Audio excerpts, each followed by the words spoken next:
வணக்கம், நலமா இருக்கீங்களா? நான் லக்ஷ்மி பாய். இது கிரீன்ஸ் கவுன்சிலிங். கேள்விகள் கேட்டு தான் ஆகணும் நிறைய சூழ்நிலைகளில்.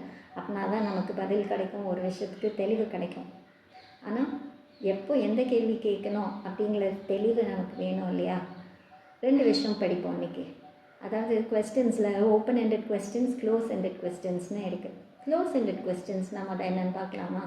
நீங்கள் ஒரு பதில் கேட்டீங்க அப்படின்னா அதுக்கு ஒரு வார்த்தையோ 2 வார்த்தையோ தான் பதிலாக இருக்கும். உனக்கு என்ன கலர் பிடிக்கும்? எனக்கு 2 பிடிக்கும். சாப்பிட்டியா? ஆமாம். உன் பேர் என்ன?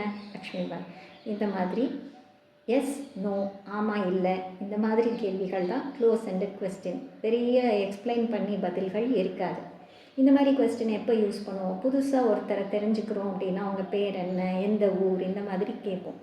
இதில் பெருசாக கதைகள் வராது. க்ளோஸ் எண்டட் கொஸ்டின்ஸ் நிறைய ரிலேஷன்ஷிப்ஸில் நடக்கும். அவங்க கோவமாக இருந்தாங்க அப்படின்னா, என்ன சாப்பிட்டியா, போனியா, வந்தியா, அவங்களும் ஒரே வார்த்தையில் பதில் சொல்லுவாங்க.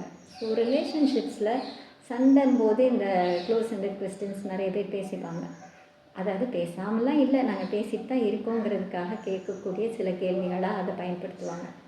2வது ஓப்பன் எண்டட் கொஸ்டின்ஸ். உங்களுக்கு விளக்கமாக சில விஷயத்தை பற்றி தெரியணும் அப்படின்னா ஓப்பன் எண்டட் கொஸ்டின். நேற்று நீங்கள் போனீங்க, என்னாச்சு, யாரை பார்த்த அப்படின்னு 2-3 கேள்விகளாக வரும்பொழுது அவங்க டீட்டெயில்டாக பதில் சொல்லக்கூடிய வாய்ப்பு இருக்குது. ஸோ ஓப்பன் எண்டட் கொஸ்டின்ஸ் கவுன்சிலிங்கில் நாங்கள் கேட்போம், இன்டர்வியூஸில், இந்த மாதிரி விஷயங்களில் ஓப்பன் எண்டட் கொஸ்டின்ஸ்.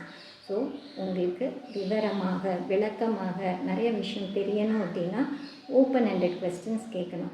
புதுசாக ஒருத்தரை பற்றி தெரிஞ்சுக்கணும் அப்படின்னா ஸ்டார்ட் பண்ணும்போது க்ளோஸ் எண்டட் கொஸ்டின்ஸ் கேட்கலாம். அவ்வளோதான். Thank you. Tata. Like, share and subscribe.